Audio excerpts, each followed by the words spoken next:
Alhamdulillahillazi hadana lihaza wa ma kunna linahtadiya laula an hadanallah.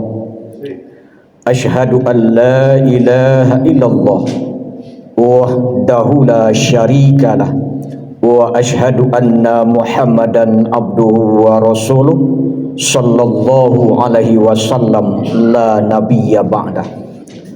Allahumma fassalli ala Muhammad wa ala alihi wa ashabihi ajma'in, amma ba'du. Faya ibadallah, usikum wa iyaya bittaqwallah faqad fazal muttaqun. Ittaqullaha haqqa tuqatih wa la tamutunna illa wa antum muslimun. Qala Allah Ta'ala fil Qur'anil Karim, na'udzubillahi minasyaitonir rajim. Bismillahirrahmanirrahim. Fa'aqim wajhaka lidini fa fitratal lati fataran nasa 'alaiha la tabdila li khalqillah zalika dinul qayyim walakinna aksaran nasi la ya'lamun.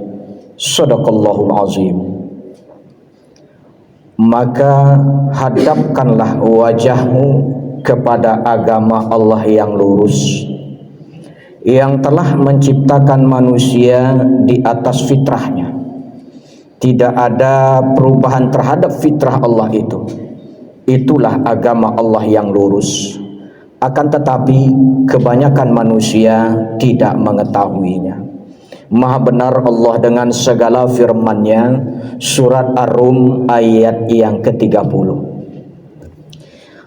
Bapak-bapak dan saudara-saudaraku sidang jemaah Jumat rahimakumullah, kembali ucapan rasa puji dan syukur kita sampaikan kepada Allah Subhanahu wa Ta'ala.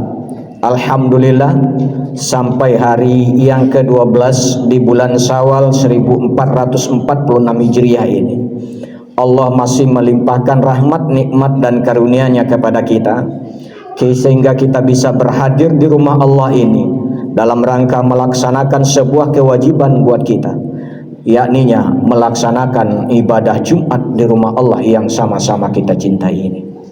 Kemudian salawat dan salam buat junjungan kita Nabi besar Muhammad sallallahu alaihi wasallam. Bapak dan saudaraku sidang jemaah Jumat rahimakumullah, tidak terasa sudah 12 hari Ramadan 1446 Hijriah meninggalkan kita.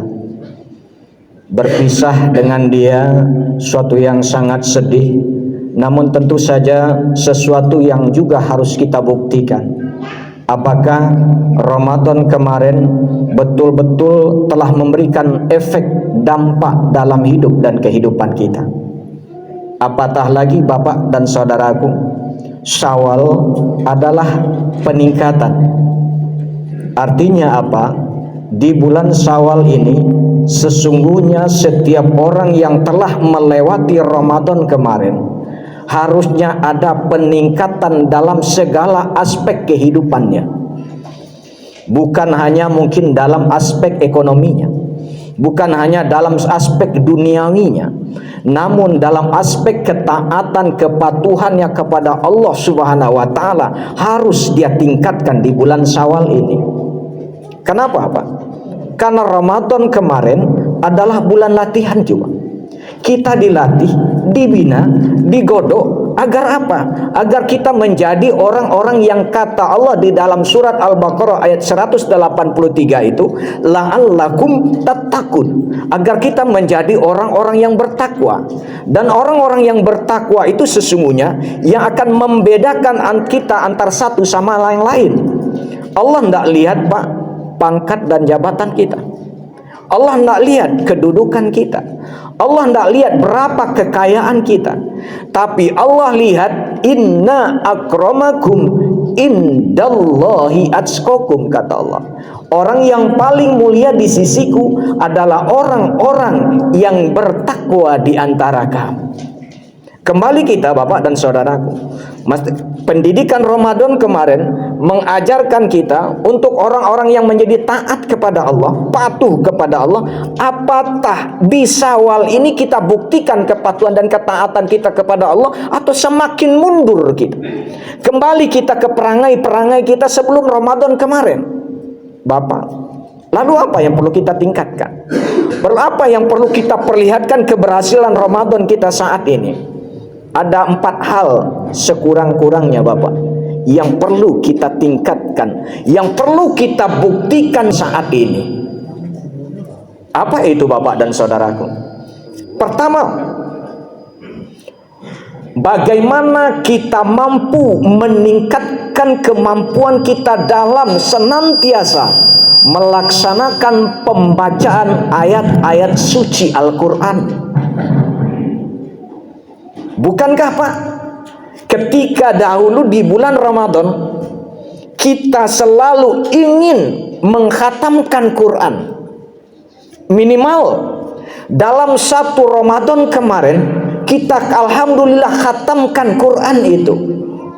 Lalu di Syawal ini masih adakah semangat kita untuk mengkhatamkan Quran itu? Atau di Syawal ini kita kembali melihat Quran itu hanya kita simpan di tempat-tempat lemari pajangan kita? Atau dia tempat kembali Al-Quran itu ke tempat-tempat yang memang kita khususkan hanya tuh tempat Quran yang akan kita baca sekali setahun itu mungkin? Atau ketika hanya kita baca Quran itu ketika ada kematian di antar kita? Padahal, Bapak, Al-Quran itu dibaca 1 huruf adalah 10 kebaikan untukmu, kata Rasulullah. Alif lam mim bukan 1 huruf, tapi alif 1 huruf, lam 1 huruf, mim 1 huruf. Di mana dibaca 10 kebaikan itu? Di luar Ramadan. 10 kebaikan alif lam mim ada 3 huruf, kata Rasulullah. Alif 1 huruf, lam 1 huruf, mim 1 huruf. Kebaikan yang mana? Tentu saja kenikmatan hidup di dunia dan kebahagiaan hidup di akhirat sudah Allah janjikan. Itu kebaikan bagi siapa? Bagi orang-orang yang memang menjadi pecinta-pecinta Al-Quran. Bapak, Allah sering memperlihatkan tamsil kepada kita sesungguhnya. Allah sering melihatkan renungan kepada kita sesungguhnya. Kita lihat di media massa, kita saksikan di media massa bagaimana seseorang yang ketika dijemput oleh Allah sedang cinta dengan Al-Quran. Dia sedang lantunkan Al-Quran. Karena apa? Karena dia memang pecinta Al-Quran. Sedang asik baca Al-Quran, dijemput oleh Allah. Karena dia cinta Al-Quran, karena dia pecinta Al-Quran. Maka sesungguhnya di Syawal ini sampai 11 bulan ke depan kita harusnya semakin cinta dengan Al-Quran ini. Semakin kita baca, semakin tidak pernah kita tinggalkan. Karena di Ramadan kemarin kita melatih untuk itu. Yang kedua, bagaimana peningkatan ibadah kita kepada Allah Subhanahu wa Ta'ala. Karena memang, Bapak dan saudaraku, siapapun kita pernah berjanji dengan Allah. Kita lihat dalam surat Al-A'raf ayat yang ke-172. Ketika roh akan Allah tiupkan ke dalam jasad kita yang berada di dalam rahim orang tua kita, ketika kita masih berumur 3 bulan 10 hari, roh akan ditiupkan Allah. Apa permintaan Allah waktu itu? Apa sumpah yang diminta oleh Allah waktu itu? Alastu birabbikum, betulkah aku ini Tuhanmu?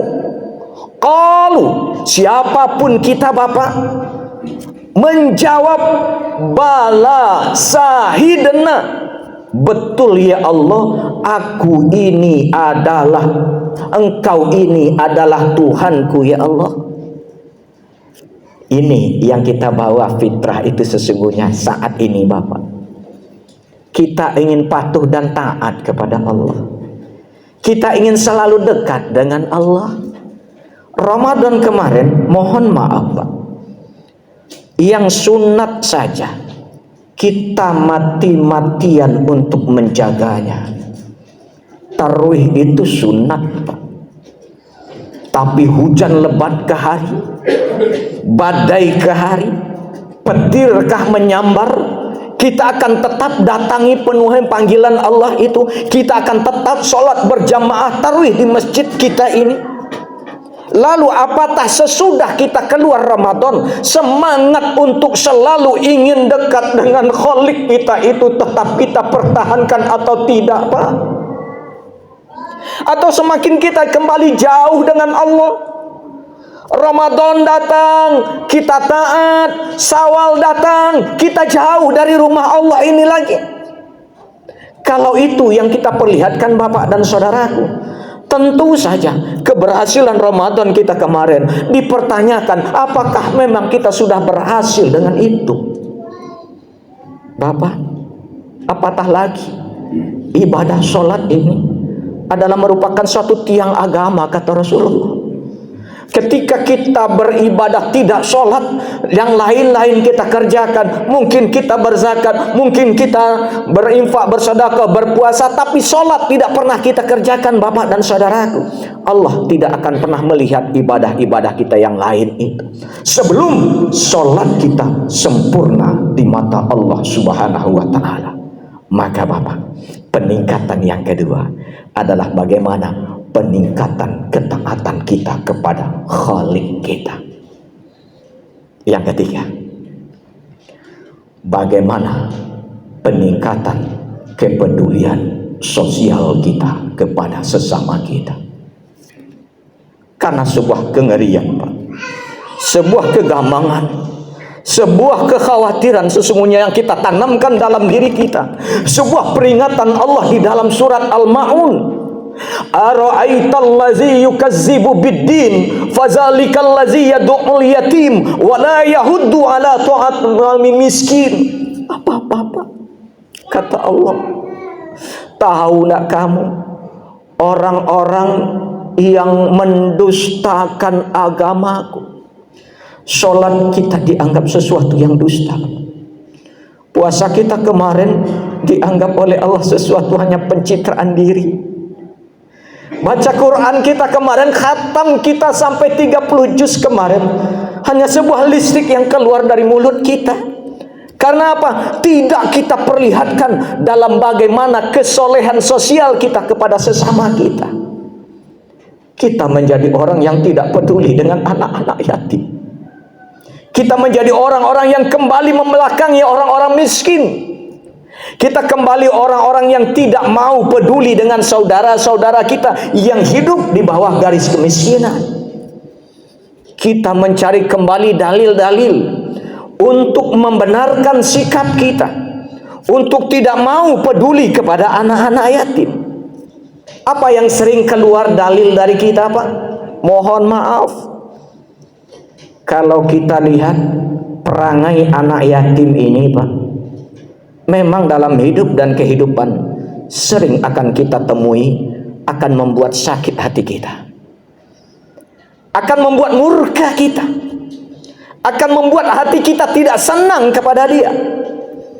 Tapi ketahuilah, Pak, ulah mereka itu sesungguhnya, perangai yang mereka perlihatkan itu sesungguhnya adalah suatu ujian buat kita. Bagaimana ketaatan kita kepada Allah Subhanahu wa Ta'ala. Karena memang kurang mereka, Pak. Mereka anak-anak yatim yang tidak memiliki orang tua, salah satu atau kedua di antara mereka sudah tidak ada. Maka mereka mencari perhatian kepada siapa? Mungkin kepada kita. Lalu kita buatkan dalil malih dan manolong emang, malih dan membantu emang. Parangai cingkah orang, parangai berang wak mencalinya, sehingga kita tidak peduli dengan mereka. Apa kata Allah? Ara'aital ladzi yukazzibu biddin. Kita jadi orang-orang yang mendustakan agama di mata Allah, Pak. Bapak, suatu pemotivasi, Bapak. Bagaimana kita menjadi orang-orang pencinta-pencinta anak yatim ini? Rasulullah memberikan sebuah reward sesungguhnya. Rasulullah siapkan reward buat kita.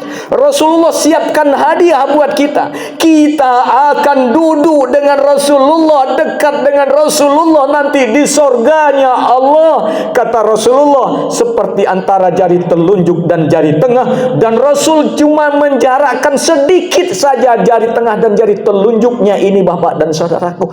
Begitu orang-orang yang memang memiliki kepedulian sosial kepada anak-anak yatim, Rasul akan dekatkan dia dengan Rasulullah di yaumil kiamat, di surganya Allah Subhanahu wa ta'ala.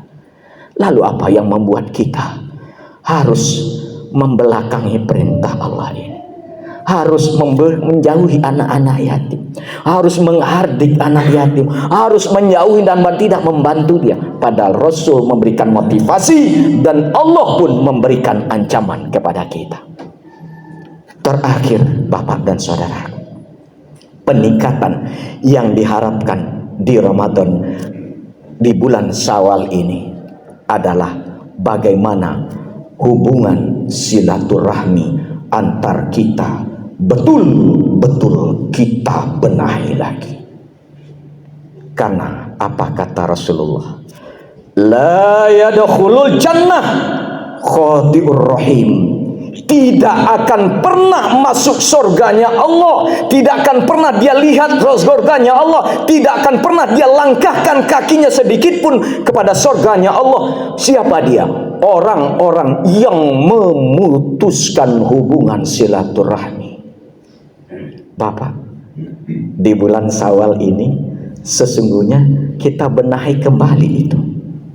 Ko ado salamoko antar tetangga dengan tetangga tidak tegur sapa. Sesungguhnya di Syawal ini sudah kita habiskan.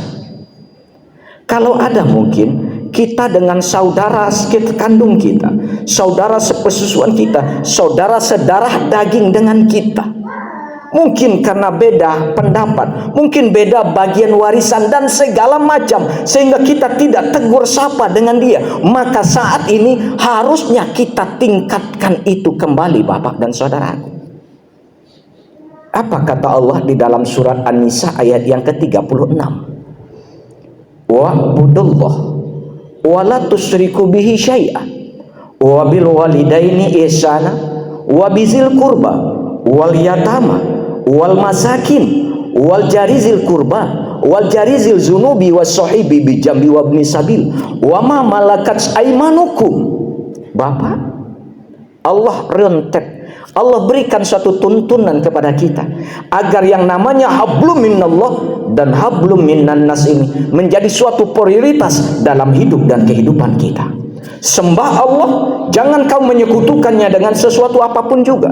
Kemudian berbuat baik dengan orang tuamu, berbuat baik dengan saudara-saudaramu, berbuat baik dengan anak-anak yatim, berbuat baik dengan fakir miskin, berbuat baik dengan tetangga dekatmu, berbuat baik dengan tetangga jauhmu, berbuat baik dengan teman sejawatmu, berbuat baik dengan orang-orang yang dalam perjalanan fisabilillah, bahkan dengan para budak-budakmu. Allah juga memerintahkan kita untuk berbuat baik. Artinya apa, Bapak? Ketika kita betul-betul mampu membina hubungan baik dengan Allah, kita juga harus mampu membina hubungan baik dengan sesama manusia. Jangan pernah kita memutuskan hubungan silaturahmi antar kita. Suatu peringatan Allah lagi, Bapak dan saudaraku. Di dalam surat Ali Imran ayat yang ke-112. Duriban alaihimu zillatu ainama sukifu ila hablim minallah wa hablim minan nas. Apa ancaman Allah, Pak? Ketika kita tidak mampu bina hubungan baik dengan Allah dan hubungan baik dengan sesama manusia, Allah pasti akan berikan kehinaan kepada kita dimanapun kita berada, apakah di dunia ini maupun nanti di akhirat kelak. Bahkan di akhirat kelak, Bapak dan saudaraku, orang-orang yang tidak mampu membina hubungan baik dengan sesama manusia, Allah akan golongkan dia kepada orang-orang yang bangkrut. Karena apa? Di dunia dia sholat, di dunia dia zakat, di dunia dia ibadah haji, Sementara di dunia dia rusak hablum minan nasnya. Di dunia dia buat orang lain sakit hati. Di dunia dia ambil hak orang lain. Maka orang-orang yang seperti itu, kata Rasulullah, itulah orang-orang yang bangkrut di mata Allah. Karena apa? Karena nanti orang-orang yang terzolimi oleh kita, dia akan minta keadilan kepada Allah. Ya Allah, si fulan itu rajin sholat ya Allah, tapi karena ulah mulutnya ya Allah, saya dikucilkan oleh orang di tengah-tengah masyarakat. Lalu apa kata Allah? Ini sholatnya untukmu.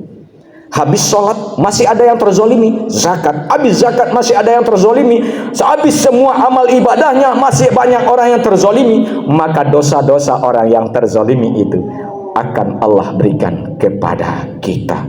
Itulah yang dimaksud oleh Rasulullah, atas runa mal muflis, tahukah kamu orang-orang yang bangkrut. Fa'tabihu ya ulil absar la'allakum turhamun.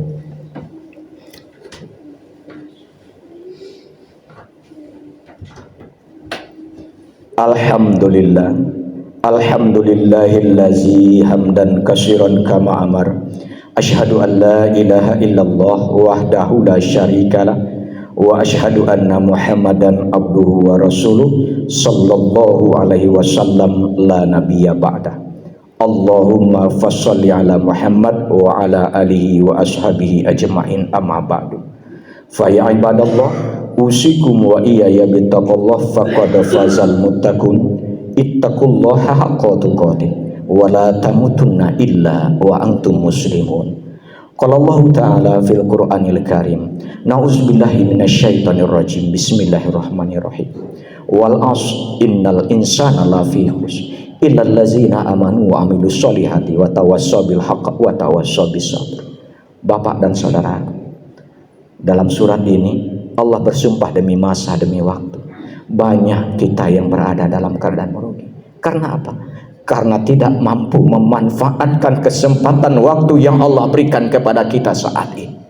Allah telah lahirkan kita kembali, Allah telah fitrahkan kita kembali, Allah telah sucikan kita kembali. Karena apa? Karena Ramadan kemarin mendidik kita untuk menjadi orang-orang yang suci, yang fitrah itu. Namun kita apakah dikotori atau tidak lagi apa yang telah kita raih di Ramadan kemarin? Kalau kita kotori, kembali kita kepada perbuatan maksiat, kembali kepada perbuatan-perbuatan yang mungkar.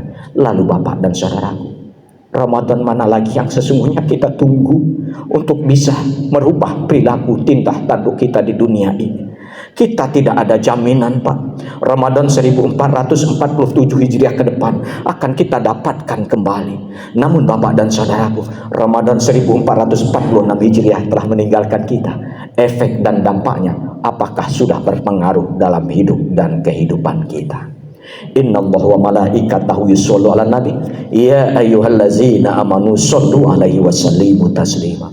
Allahumma sholli 'ala Muhammad wa 'ala ali Muhammad kama shallaita 'ala Ibrahim wa 'ala ali Ibrahim wa barik 'ala Muhammad wa 'ala ali Muhammad kama barakta 'ala Ibrahim wa 'ala ali Ibrahim fil 'alamin innaka Hamidum Majid. Allahumma firil muslimina wal muslimat wal mu'minina wal mu'minat al ahya'i minhum wal amwat innaka qaribun mujibud da'wat wa ya qadiyal hajat ya mujibus sailin birahmatika ya arhamar rahimin. Rabbana zalamna anfusana wa illam taghfir lana wa tarhamna lanakunanna minal khasirin. Rabbana hablana min azwajina wa zurriyatina wa qurrata a'yun waj'alna lil muttaqina imama. Rabbana la tuzigh qulubana ba'da idh hadaitana wa hab lana min ladunka rahmah innaka antal wahhab. Rabbana taqabbal minna innaka antas samiul alim wa tub alaina ya Allah innaka antat tawwabur rahim. Rabbana atina fid dunya hasanah wa fil akhirati hasanah wa qina azabannar. Ibadallah, innallaha ya'muru bid'adli wa tazil qurba wa yanha 'anil fahsya'i wa munkari wal baghi ya'izukum la'allakum tazakkarun wa la dzikrullahi akbar.